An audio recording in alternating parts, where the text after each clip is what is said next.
The day has come. Raven is finally making another commentary video. Did anyone ask for it? No. Did anyone want it? Probably not, but you're getting one anyways. As many of you know, I completely suck with keeping up to date on new content, and Paladins is no exception. I'm like the caveman who discovered fire when all his buddies were already having flamethrower parties. So when I found out how absolutely busted this champion is, and ranted about it on my Discord server, link in the description by the way, shameless plug, they asked me if I was living under a rock. How dare you? They also kindly mentioned that it was already weeks into the new update, and Octavia had already come out. Just keep beaming me, I'm getting through it.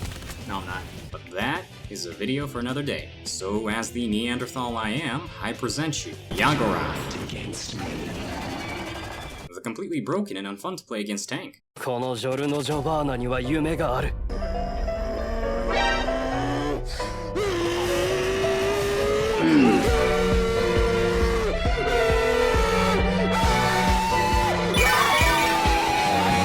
We shall be stealthy. For more hungers. Who dares challenge me? Fast. Oh, for that, your death will be doubly painful. Nice. Oh my, yes. Why are you running? Why are you running? Fight me with honor. I reject that. Nice. A monster. I am an apex predator. That was a recreation of the unbearable, game uninstalling suffering that the enemy team had to face while playing against this oversized slug. Such insolence. But what exactly happened, and why was the enemy team powerless to do anything about it? Let's start from the beginning. I start off by attempting to sneak through the enemy line, but miserably fail because I am dummy thick. That is truly unfortunate.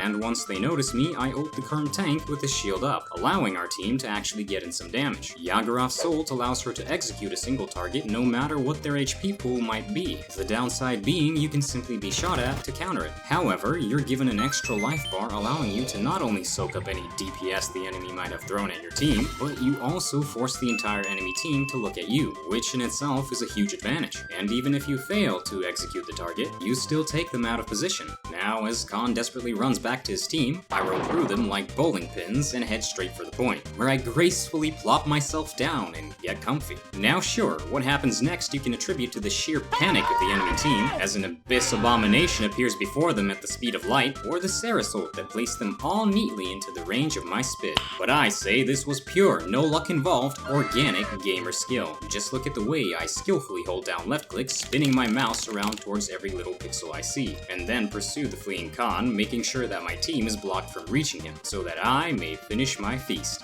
Knows it, that's not for you. Do not interrupt. Yagorath's left click covers anything you're currently looking at with putrid stomach acid, slowly dissolving your enemy as they scream in agony. And seeing as her secondary fire is the only projectile part of her kit, with tons of utility that has absolutely no downsides, you can imagine how high of a learning curve Yagorath has. And by high, I mean none at all! Her base kit makes this champion so simple that a game journalist can master her within an hour. If you're looking for an easy to learn and really strong tank, she's the one. And speaking of her secondary fire, it's a very basic projectile that tickles the enemy with 170 deeps, exploding and hitting anyone else in the area with a bit of damage falloff. Now I know that might sound bad, but you can fire multiple of these at pretty fast rates. Also, with certain cards, you can even use this skill to heal. But more on that later. When you're sitting all comfy on point and you see the vile enemies approaching, attempting to steal away what is rightfully yours, this right here is the moment you simply press Q. Yup, and all of that damage is pretty much gone. Yagorath's Q ability, or as I like to call it, the "Get out of my room, I'm playing Minecraft!" button, reduces the damage you take for up to 4 seconds, dealing additional damage to enemies nearby. All of this is based on the skill duration. Again, we can improve this skill even further with the right cards, but do keep in mind that you will become a helpless speed bump for the duration of the skill. Something that makes Yagorath actually unique compared to the other tanks is her form swap skill, which turns her into a roly-poly and grants access to 3 new skills. Nice. Completely revamping the ones you had before. Your primary fire now leaves small pools of acid as you roll on through, slowing anyone unfortunate enough to be caught in said pools. And again, slowly dissolving them as they scream in agony. So not that much different. Oh. Ah! Doc! Where are you? Need healing! Help! Help! But her secondary fire turns you into a burning wheel of absolute destruction. Run. Deja vu, I just been in this place before. Higher on the street, and I know it's my time to go.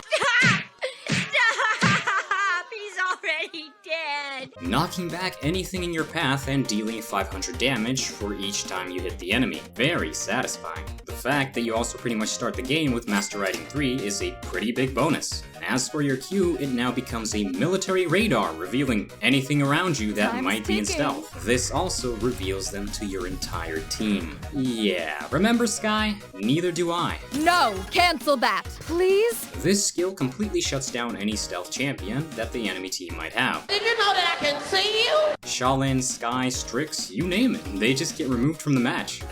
Trash. So how is it balanced? Well... Now, let's talk about the most interesting aspect of any champion, the ultimate. And oh boy, does Yagorath have an ultimate. Here, I decide to grab the essential component of any team, the medic, and drag him towards his inevitable doom. We see a very brave Strix trying to save his poor comrade as she struggles for freedom. But alas, the enormous health bar you're given during the ult requires the entire enemy team to be shooting at you for any of the damage to have an effect. We even see the Strix realize this, do a little hop out of what I presume to be fear, and a realization that I get all of my health back that I was at previously, even if he did succeed in taking out the first health bar. Look at him panic, attempt to run away from the towering monstrosity that is Yagorath. Alas, his efforts were in vain, and the rest of his team follows suit, with some dying and others hiding back into spawn. I'm out of here. That's not even talking about the neat bonus of seeing your prey try to fight back in a hopeless struggle for their very life, while your teammates emote during this whole experience. Nice. Now with this kind of power, you'd think nothing could possibly stop me, but let me introduce Yagorath's multiple counters. Unlucky. Starting off with the Lex, or simply known as, I have 1000 hours in Osu and press left click at lightning speed. You can't stop me. Champion. Here we go again.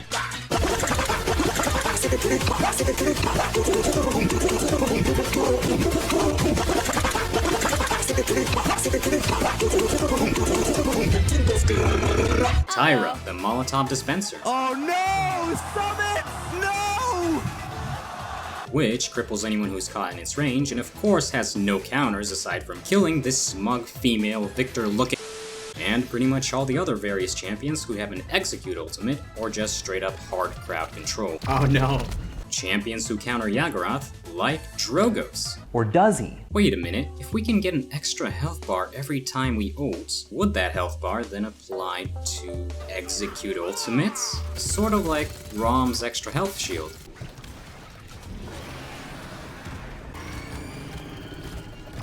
No way. So not only do we have the biggest health pool in the game, with a whopping 6,000, but we're also immune to execute ultimates? Sure, fine, yeah. I'm sick of this game. It's so stupid, it makes no sense. Sorry about that. Yes, as Yagorath, you can simply use your ultimate whenever you hear one of the enemy champions who also possesses a similar ultimate, and completely negate its effect. This, of course, can also be used to block other ultimates that just do extra damage, and survive fights that any other tank would never dream of. As you're probably starting to see, Yagorath is primarily a combination of the best parts of some of our previous tanks. Fernando's flamethrower, now with hot ground sticking action, Rom's extra health bar and dash, Ash's old DMG reduction talent. All of this and more make Yagorath one of the best tanks in the game as of right now. But what other downsides does she have aside from a few counters? There has to be some, right? Right? No! Yagorath, although very strong, suffers greatly when trying to escape. You see, in theory, you can just roll back up into a Hot Wheel and get straight out of there. But the interval between your planted form and the travel form, still can't believe they couldn't think of a better name, is a bit too long. Yikes. Making you very vulnerable not only to crowd control, but any type of damage. As you can see by my multiple attempts to get away, usually this just doesn't work out. Oh no, am I gonna make it out? Oh no! Nope. No! Now if you do manage to get into your travel form, you should just be spamming her secondary fire in whichever direction you wish to go, repositioning at the speed of light. Double.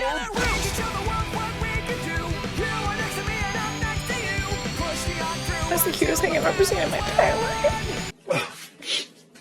In all honesty, your best bet is to just stick to whatever location you picked, and fight until the bitter end, only trying to reposition when you're certain that you will be safe. Think of yourself as a giant, repulsive, slug-like turret. Oh, such info. So what talent and build would work perfectly for such a playstyle? Well, ladies and gentlemen, do I have a build for you. Introducing Metapod. Yeah, I'm not very good with names either. Just like the beautiful child of nature itself, the primary focus of this build is to harden, using the cards End of an Era and Out of Time to do just that. With both set to max 5 points, you get the following effects. Increase the efficiency of hardening by 100%, but reduce its duration by 50%, while also splitting in half the efficiency of hardening, but giving you its benefits for 2.5 seconds. We also have Dreadful Compact at 3, for almost an entire second off of Harden's cooldown, and 2 cards that could honestly be replaced by anything. Now with all 5 pieces of Yagzodia in your arsenal, you're ready to take on the realm by sitting ever so menacingly still. He's just standing there, menacingly! Zapesky Drogo's trying to salvo you? Harden. Mokoa trying to challenge you? Harden. Want to win a match? Harden. Having Harden. You get the point. It's a ton of DMG reduction along with a small nuke to anyone who sticks around for when your skill ends. And it even has a hidden bonus of not crashing like most other champions that have any form of mobility. Oh, I crashed. So bad. But you know whose servers never crash? Today's video sponsor, the TLS community. Have you ever wanted to join a friendly gaming community with a Discord server and quality servers in multiple games? Ranging from CSGO to Minecraft. With tons of active users and a big variety of games in common, I'm sure you'll find something you're interested in. Meet new friends, face new enemies, have fun exploring various worlds with your fellow epic gamers. Watch said friends say they will see you later as they log off, never to be seen again. Think of said friend for years to come, wondering, are they alright? Will you ever see them online again? Oh, never mind, he's back already. In short, TLS is a friendly Discord gaming community, and it has a spot for you. Now, back to the video. You might be thinking, well, that's certainly a boring way to play Yagorath. Do I just sit on point and hope my team is competent enough to kill a single Cassie? Enemy triple kill. No, I'm afraid they're not. As the worm mama, sometimes you just gotta take the situation into your own hands. Well, tendrils, I guess. And by that I mean Indestructible. Okay. Get over here! So good and tasty. Legs. be aggressive as possible, really. You are a literal tank, so act like it. Harass the supports, harass the backline, even harass the tanks. Everyone's a squishy meatbag when you're playing Yagorath. The corrosive acid talent not only helps with this aggressive playstyle, but by speeding up your allies, it also promotes the same dive playstyle for them too. Attack my comrades, show them no mercy. Oh no. So maybe teamwork with random players won't always be the best option, but just for a second, let's imagine we actually have friends. What would said friend play that could benefit Yagorath as a whole? Well, meet the absolutely busted composition that is Furia and Yagorath. I call it Furiaga, patent pending. So what makes this dynamic duo busted? Well, let's take a look at our friendly Furious cards. What you got there, my friend? Increase your maximum health by 50? Okay. Gotta have the sustain. Heal for 105 over 3 seconds after healing an ally with Kindle Soul. Alright, just more sustain. Hitting Kindle Soul reduces the cooldown of Fire Strike by 5 seconds. This effect can happen once every 8 seconds? Okay. Reduce the cooldown of Wings of Wrath by 1.8 seconds? And reduce the cooldown of Fire Strike by 4. Wait a minute. Oh no. No, this isn't right. No, this is actually... Hello there. You have no damage. I'm dying. Help me. これが Requiem. There is no stopping this. Oh, this is so bad. As you can probably tell, this loadout for Furia makes Yagorath unkillable. There's really nothing you can do about it. I'm not joking, with the entire enemy team shooting at me and high levels of cauterize, my HP simply won't go down. And considering the loadout provides endless beams, your only chance of winning is to focus down Furia, who's enabling this kind of madness. Oh, you saved me. Oh, you champion. And it would have to be at least 2 players from the enemy team, because if I see only one person hunting my poor, defenseless Furia pal, I might just do something like this. What was happening? A well-timed ultimate will also synergize with your Furia and allow you to keep being immortal. But also imagine how fun and engaging this style of gameplay must be for the one playing Furia. Surely it's an adrenaline-rushing, top-tier FPS experience. All good. Here's another one. Here's a third. Another one. I got all 3 on you. I'm serious, this clip you saw not too long ago, that was the entire game. I was just sitting in their spawn with the enemy team incapable of actually making it out. And yes, I already hear, boo, Raven, a spawn camper, you suck. This was purely for science. I didn't take any pleasure in it at all. This is so bad.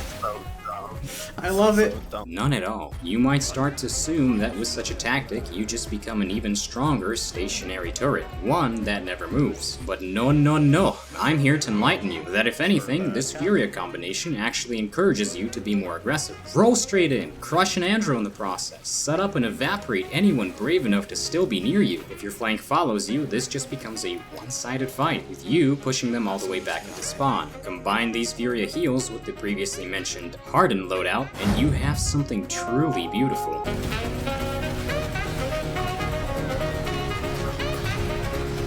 Oh, nice ultimate, Ruckus. Fantastic ultimate. Yeah, maybe taking no damage from the hardest hitting ultimates is a bit much, but balance was never Evil Mojo's strong suit. As a side strategy, I like to roll up behind returning enemies and ult, watching them desperately try to touch the point on their inferior tanks. Nice try, Rockman. If you play with your support and have decent synergy, you will be sitting at the enemy's base in no time, calling out those sweet pillars of health wherever you might be. Really, the only thing that could possibly go wrong is your Furia completely forgetting you exist. What? No beams? No beams? No beams? No. But that's okay, because this, after all, is just a game. And of course, I wouldn't take anything my friend does in a game personally. Us playing Furia and Yagorath can only make our many years of friendship stronger. Where was I? Ah yes, with this champion synergy, we were winning every single match. Just look at all that beautiful green. Hold on. There we go, and done. As I was saying, winning every single match. So what do you do to stop these annoying Furia Yago duos? I say make Furia bullying a mainstream thing. You see a Furia in game, convince all 5 of your teammates to only dive her. It doesn't matter if you lose or win that game, what matters is that Furia ceases to exist. I mean, I can rant for hours about how unfair this champion is, not just with one talent, but exterminate as well. However, that's for another time. By making it almost impossible to play Furia, you will get less and less people wanting to have fun with her current kit. I mean, we can't expect Evil Mojo to do all the work. You know the rules, and so do I. Say goodbye. And yes, this is satirical, can't really go around inting into every Furia we see, or can we? So what would be an actual solution to this problem? Because let's face it, Evil Mojo always takes ages to actually nerf anything. Well, all jokes aside, the only tactic that works early game is to simply hunt down the enemy Furia. That's it. When you get into late game and actually have several teammates with Cauterize 3 online, you can attempt to kill Yagorath through the healing, but it has to be with hard-hitting ultimates, and when the effects of Harden are down. And honestly, I'm fine with that. I personally like the fact that there are some really strong combinations in this game that require teamwork to pull off. Yagorath and Furia might be one of the more annoying ones, but they are certainly fun when you manage to pull it off, and definitely help you develop team synergy in order to have it all work. The upside being, even if Furia dies, Yagorath herself is still a very strong tank. I'd even go as far as to say, she's the perfect example of what a tank should really be like, helping teammates with various builds, from speed to shields, being able to run through large groups of enemies and get out alive, but also having the ability to dig in and just stay on the point, taking absurd amounts of damage. So if you have not tried her, I encourage you to go out and do so. Enjoy watching the panic in your opponent's eyes as you ram through their teammates. And if you're feeling extra evil, go make yourself a friend and cause players in the game unimaginable mental pain. And after all, Paladins is but a game, and Yagorath's but a champion. Hey, what's going on everybody? I hope you enjoyed this video. If you did, please leave a like and subscribe to the channel for more, leaving a comment in the process so I can tell if you'd like to see such content in the future. If you'd like to see a video that took even longer to edit, click on it here, or check the description for more of my content. If you would like to join my Discord, you can also find a link in the description below, along with my Twitter and more socials. I'd like to shout out my patrons, Tobias, Mira, and Abdullah. Thank you guys for contributing to the channel financially, and I appreciate all your support, along with everyone else who simply watches my videos, preferably without ad block. I hope you enjoyed it, and I hope to see you in the next one.